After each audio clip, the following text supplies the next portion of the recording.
Even if you're not pretty, celebrate your sister's wedding. The groom is your ex-fiancé. What? I don't have a sister. Huh? My ex-fiancé, Daniel, who married my beautiful sister, Camila, proudly hurled these words at me. I should just ignore him and move on. But he can't seem to stop himself from mentioning it. Actually, Camila and I. What? No way! It seemed like a misunderstanding, so I told Daniel the truth.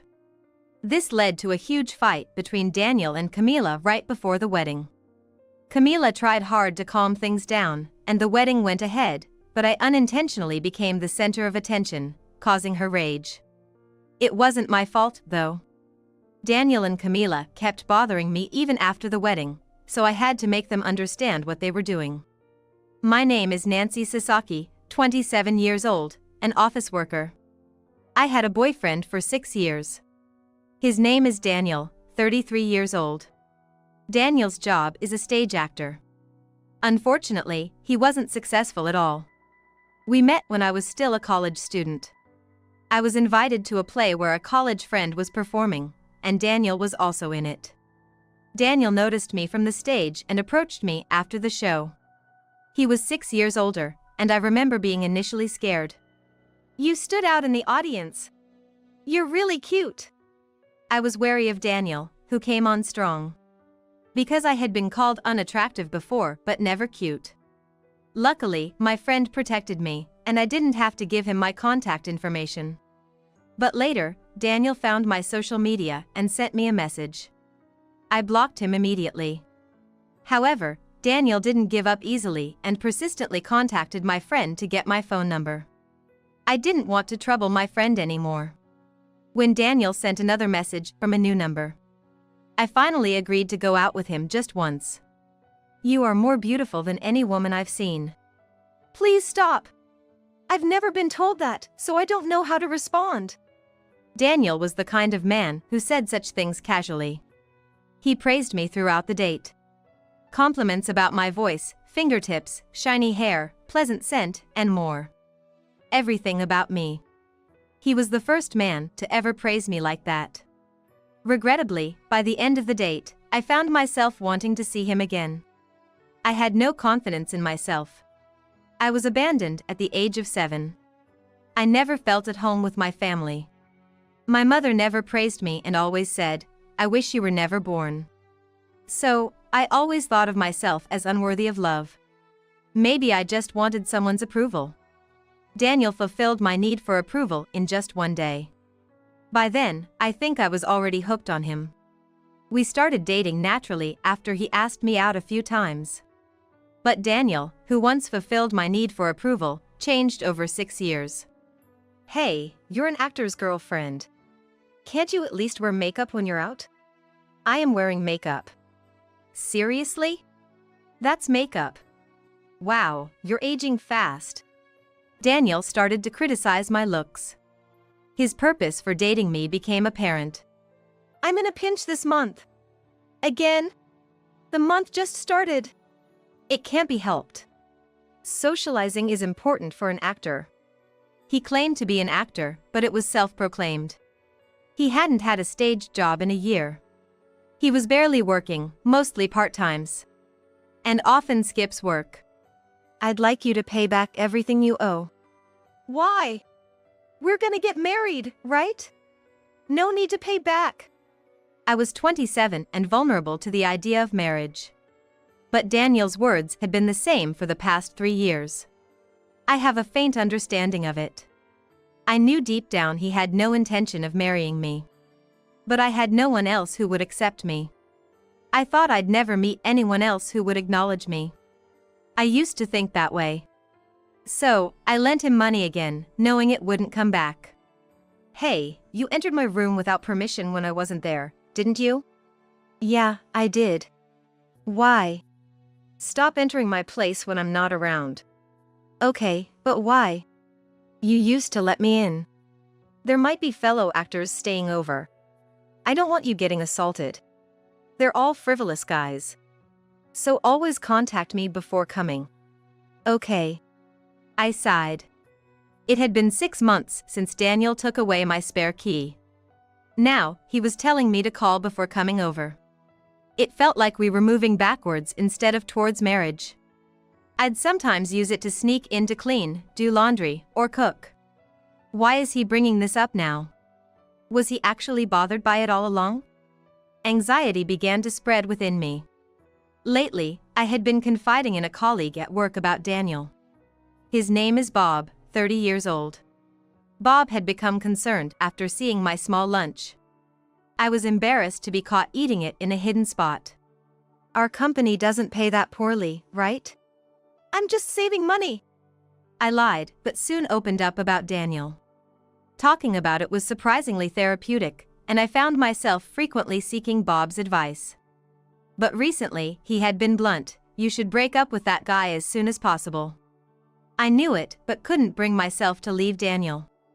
It was disheartening. Finally, I resolved to end things. When Daniel came over, I sat him down to talk. "What's up?" "I'm hungry," he said, obviously here for food and money. Remembering this, I braced myself and started the conversation. "Hey, we've been together for 6 years. Shouldn't we think about the future?" "The future?"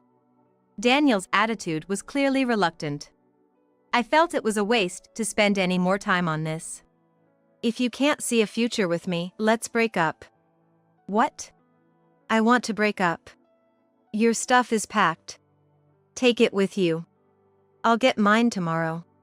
To my surprise, Daniel panicked when I initiated the breakup. "Wait! Is this some kind of joke?" "I'm serious." Seeing my earnest face, he suddenly grabbed my hand. "Okay, let's get engaged." "What?" "Wait for the ring, though. I'm broke right now." "I don't need a ring." Daniel had just proposed out of the blue. "Nancy, will you marry me?" He made a ring out of a straw and put it on my finger, bringing me to tears. "Really?" "Of course. I love you, Nancy. I never want to lose you." I foolishly believed his words, thinking he really wanted to marry me. After our engagement, everything seemed brighter. It felt like the fog had finally lifted. I was elated for days, even leaving behind something important at Daniel's place. It was a crucial document for work. I decided to get it without calling, as I knew he had an audition that day. I figured he wouldn't notice since I was just grabbing a document, and besides, we were engaged now. I interpreted it as the situation being different from a few days ago. But the key wasn't in its usual spot. Then, a voice came from inside. Hearing noises inside, I first thought he had actor friends over. But the sounds were intimate. Daniel's voice was unmistakable. Quietly turning the doorknob, which was unlocked, I heard, "Aren't you going to tell her soon? Maybe I should milk her for more money before dumping her." "Wow, you're terrible." I knew they were talking about me. I entered to find Daniel and another woman. They were in bed. "What is this?" I expected them to panic, but Daniel got defensive. "Didn't I say to call first? Why are you here?" The woman just smirked and calmly dressed. I recognized her face. "Long time no see, Nancy." "How do you know my name?" "You forgot?" Memories of a dark past flooded back. My brain recalled memories from that time.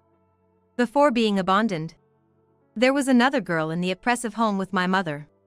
Her name was Camila, 3 years younger than me. She was here, in front of me, growing into a beautiful woman. Camila was my mother's favorite. She was cute and smart as a child, always pleasing my mother, while I was seen as slow and a disappointment. I resembled our father, whom my mother hated. Camila always watched me being mistreated with a smirk. Just like now. Camila, now 30 years old, certainly retained the traces of her past self and had become even more beautiful. "When I heard you were her sister, I was surprised. You're nothing alike. You're ugly." "But Daniel, you said I was cute." "I don't remember saying that." "Be careful, she's always been a liar." "Oh my gosh. They laughed, bringing back more painful memories. My mother and Camila often laughed at me like this. I left the place as if I were fleeing. I fled, breathless from running and heartbreak. I had believed Daniel for 6 years, thinking he was the only one who accepted me. That's what I believed, but now that it's been betrayed, I don't know what to do and everything in front of me goes completely dark. The next day, I told Bob everything. He listened silently, helping me realize the engagement was a lie, and that there was no point in continuing with Daniel. I demanded repayment of the money I had lent Daniel. You only lent it because you liked me, right? Why do I have to pay it back? It was under the promise of marriage. Now that we're not getting married, it's only fair you pay it back. I don't wanna. I have no intention of paying you back. Plus, you have no proof that you lent me anything. In the end, I never got the money back. I had no choice but to accept the loss. Daniel and I had been together for 6 years, but we never lived together. If we had been living together for that long, I might have been able to claim some legal status as a common-law wife, but we weren't in that kind of relationship. In fact, at the beginning, I was the one giving him money, so I couldn't demand repayment from Daniel. I could have hired a lawyer, but that would have cost even more money. Just stay away from me. Camila doesn't like you. After stealing so much of my time, I can't forgive you. Yeah, I don't need your forgiveness. Daniel waved his hand dismissively, as if shooing away a stray cat. Months passed, and I tried to recover from the heartbreak by immersing myself in work. When I was busy, I could forget everything. One night after working late, I came home to find a wedding invitation in my mailbox. I opened it, curious about who it was from, and it was from the 2 people I wanted to forget the most: Daniel and Camila. They had even included a photo of themselves. They probably put it in just my envelope. As I was about to throw the invitation in the trash, my phone rang. It was Daniel's number, one I couldn't forget even though I hadn't saved it. What do you want? Don't sound so scary. What's up? If there's nothing important, I'm hanging up. Hang on, don't be so hasty. You're gonna come to our wedding, right? I was incredulous. Why should I attend the wedding of my ex-fiancé? As I was thinking of how to end the call quickly, he said, even if you're not pretty, you should celebrate your sister's wedding. The groom is your ex-fiancé, after all. What? I don't have a sister. Huh? Daniel burst into laughter. I didn't understand what was so funny. We met at my place recently, remember? You're talking about Camila. I know that. Then stop lying about not having a sister. I'm not lying. Daniel started to get frustrated. I realized this conversation was going nowhere and felt a headache coming on. I might have to explain things properly. We're not family. I have no obligation to attend your wedding. Come on, I've reserved a seat for you. Oh, you don't want to meet your mother who abandoned you? It's not that. Fine, I'll explain. The truth is, Camila and I are not blood related. Camila is the daughter of my mother and her previous husband. I was my father's child from another relationship. However, my father left, abandoning both my mother and me. So, I have no blood relation to my mother either.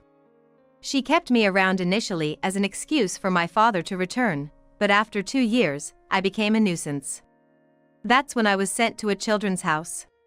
So, I'm not really related to Camila. Daniel finally seemed to understand. That's why I have no reason to attend the wedding. I'm not family. I wasn't told any of this. That's not my problem. Daniel had believed Camila was my real sister. Camila must have fed him lies about me. When did you meet Camila? About 6 months ago, I guess. That long? So, you've been cheating for half a year? Well, let's just leave it, it's all in the past. I felt a boiling rage, realizing their affair had been going on for so long. It's one thing to be deceived, but Daniel's readiness to believe someone he met only 6 months ago over me, after 6 years together, was infuriating. At the same time, I felt my feelings for him cool off completely. I'm glad you called today. Thanks. What? Thanking me? That's weird. Because of this call, I've completely lost any feelings I had for you. What do you mean by that? I wondered why I ever needed Daniel so much. It wasn't love, I just enjoyed being acknowledged by him. Now I finally understand that. Even knowing Daniel was deceived by Camila, I felt nothing. I couldn't find it in me to help or care about him anymore. If there's no empathy, it's not love. I'm a stranger to all of you now. Please don't contact me again. I said this and hung up, then blocked his number. But a few days later, Camila showed up in front of me. She caught me as I was leaving work. She must have asked Daniel where I worked. You told Daniel unnecessary things. I just told him the truth since he seemed to misunderstand that we were real sisters. Thanks to you, I'm being called a liar now. After our call, Daniel kept trying to call me back. Camila saw him, and when she asked what he was doing, he burst out, "That lying woman. She made a fool out of me." Camila apologized and somehow managed to calm Daniel down, avoiding calling off their wedding. I still couldn't understand why she was so desperate to marry him. Because of your meddling, I'm in an uncomfortable position. That's your own doing. Not my problem. You always act so cool about everything I do. Show some regret. What? Camila suddenly lashed out in anger. Her face twisted with rage. I was clueless and asked her to explain. As a child, when our father was still around, I was apparently the favored one. Though I have no memory of it. Camila must have felt like I was taking her mother's affection away. So, she worked hard at school and helped around the house. But still, I was more favored. That frustrated her. When our father left, my mother turned cold towards me, which Camila found satisfying. Seeing me mistreated by our mother was a pleasure for her. But when you were sent to the facility, I missed seeing you suffer. 20 years later, she saw me walking happily with Daniel and couldn't stand hearing him call me cute. I can't stand you being happier than me. She decided to take Daniel away from me, approaching him as my sister and seducing him with her beauty. She bragged about all this, but I just felt pity for her. You must have a lot of free time. What did you say? Seriously. I left home 20 years ago, and you're still hung up on that? What a waste of time. Camila lost it and lunged at me, just as Bob happened to come out. Bob rushed over to us. What are you doing? He demanded, positioning himself protectively in front of me. Camila looked at Bob, surprised, and suddenly became quiet. Nancy, who is this? He's my colleague from work. Camila started fidgeting. Probably because Bob is handsome. I'm her sister, Camila. Sister? Actually, I'm getting married soon, but my sister won't come. That's why we're arguing. Bob seemed to think for a moment, then said something astonishing to Camila. Can I attend your wedding? Yes. Of course. Please come. I'll reserve a seat for you. Make sure it's next to Nancy, Bob said with a smile. Camila's eyes turned into hearts. After Camila left, I complained to Bob, but he just winked and said he had a plan. I was frustrated at how all the men around me were so self-centered. And then, the wedding day arrived. I hadn't planned on going, but there I was, attending. What was Bob thinking? I had no idea. Filled with anxiety, I entered the venue. The wedding was a garden party, stand-up style, with no specific seats. So I stood away from the family area. Surprisingly, Bob escorted me perfectly. I wasn't looked at strangely, and even the family and Camila's friends who were whispering turned their attention to Bob. Then I met my mother after a long time. She looked uncomfortable, but when Bob spoke to her, she was just like Camila, all starry-eyed. She seemed to mistake him for my boyfriend and glared at me jealously. That's when I realized how charming Bob was. During the wedding, Camila came over to us. "Thank you for coming today, Bob too. I'm delighted to be invited. By the way, Bob, do you know? The groom is actually Nancy's ex-fiancé." Camila started boasting, though Bob obviously knew. And, well, Nancy has a bit of a tendency to lie, so don't be too hard on her. "What are you saying?" "Stop it. It's my wedding day. If you shout like that, everyone will be startled." "See, she can't even control her emotions." Bob sighed deeply. I thought he was disappointed in me. I wanted to believe he understood me, but feared being betrayed like with Daniel. My heart was in turmoil. "Really, it's a shame." Camila smirked. "Poor Nancy, having such a painful sister." "What?" "You know, you should enjoy the wedding more instead of worrying about your sister." "What did you say?"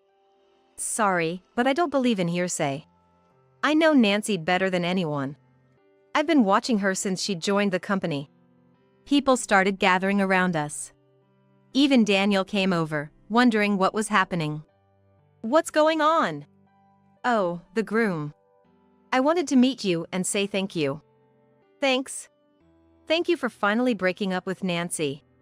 It gave me a chance." Then Bob suddenly confessed to me. He said he fell in love with me at first sight when I joined the company. But knowing I had a boyfriend, he had no choice but to give up. Still, he couldn't get over it and had been harboring feelings for me for 5 years. This took me by surprise. "Don't do whatever you want at my wedding." "That's true. Then, we'll be excusing ourselves." Bob said this, took my hand, and led me away, leaving everyone stunned. The lovey-dovey video of Daniel and Camila played after we left. It was meant to flaunt their happiness to me, but apparently no one watched it, still buzzing from the proposal they had just witnessed. I could easily imagine Camila being upset during the rest of the wedding. Even my mother reportedly said, "Camila, why didn't you marry someone like Bob?" Enraged, Camila called me that night. "Should you be talking to me on your wedding night?" "Shut up. I can't rest until I've said this to you." "You invited me, right?" "That doesn't mean you can cause trouble." "I didn't cause any trouble." Camila was fuming, talking over me in anger. "Just leave me alone, will you?" "I'm not bothering you." "I understand it's frustrating, but constantly comparing yourself to others is pointless." "What do you know?" "I don't.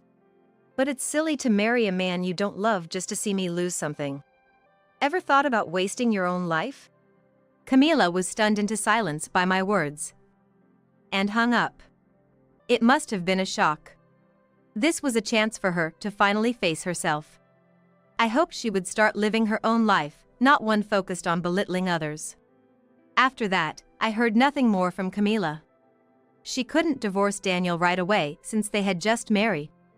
And the wedding was paid for by our mother. She had to reimburse that. So she tried to get the money from Daniel. Pay half of the wedding expenses. "What? You think I have that kind of money?" "That's not what we agreed on." "I told you I didn't want a wedding in the first place." The marriage continued for a while with Daniel not working. And Camila supporting the household. Eventually, Camila couldn't take it anymore and served him divorce papers. "I can't stand this life anymore." She left, saying that. So now, Daniel has reappeared before me, spilling this story without me even asking. It was during a cold winter at the station near my workplace. Daniel was waiting for me at the train station nearest to my office. "She left me, you see. Now I realize, the only one who can support my acting career is you, Nancy. Let's start over." "Talk in your sleep." "What?" Daniel seemed to still misunderstand that I had feelings for him. "Once you wake up, it's clear how pitiful such a man is." I felt pathetic for clinging to him for 6 years. "Hey, how long are you going to keep calling yourself an actor? It's pathetic. You know it, don't you? You're not making it." "What's gotten into you?" "You're not even trying." There's no woman left who'd devote herself to a man like that. I've finally woken up. Thanks for dumping me. Hey, wait! Daniel blocked my way. I never thought I'd see the day Daniel, with his high pride, would apologize to me. Hey! Stop it! Not here! Please! Give me another chance! I'll treat you right this time. Do you really think I can trust those words? Please! I don't want to be alone. At first, I thought he wanted to reconcile just to leech off another woman, but it seemed there was more to it. He didn't want to be lonely. After Camila left him, Daniel was alone. Apparently, his acting friends hadn't paid him any mind for years, and with no friends, he was truly alone. He couldn't return home after being disowned by his parents when he left to pursue acting. He had been fired from his job due to repeated no-shows and was scared of ending up completely isolated. However, hearing his story didn't make me sympathetic enough to forgive him. Besides, sorry to say this, but I'm engaged now, I said, removing my glove to show him my engagement ring. After Daniel and Camila's wedding, Bob had asked me to start a relationship with the intention of marriage. Engaged? No way! It's true. So I'm sorry. To that guy. Stop it. He's no good. Do you have the right to say that? Daniel seemed at a loss for words. Forget about me, please. I walked away, leaving him sitting there, dumbfounded. That was the last time Daniel appeared before me. Afterwards, Camila went back to live with our mother, who berated her as shameless. Needing to repay the wedding expenses, Camila couldn't defy her mother and ended up working at a local company for a low salary. Frustrated and angry at her situation, she eventually contacted Daniel again. Daniel, who was initially happy she returned, was disappointed to learn she only wanted him to pay for the wedding. But, believing that repaying the expenses could lead to reconciliation, he's now working 2 jobs. Rumor has it, Camila has no intention of getting back together and is just using him. I feel no obligation to enlighten him, let them figure it out. Meanwhile, Bob and I started looking for wedding venues. He respects my opinions, and we can share our joys. We maintain the same relationship at work. While I'm managing fine, Bob seems a bit awkward with the changes. So, I've decided to resign once we get married. This isn't just for Bob. I've always wanted to pursue a certain career and am going to attend school for it. Being able to discuss this openly is something I appreciate about Bob. Of course, he's supportive. Bob accepts me for who I am, and it feels very comfortable. He doesn't overly praise me, he just acknowledges me. I've realized that this is what true happiness feels like. My life is just beginning. I'm determined to live it my way, authentically and fully.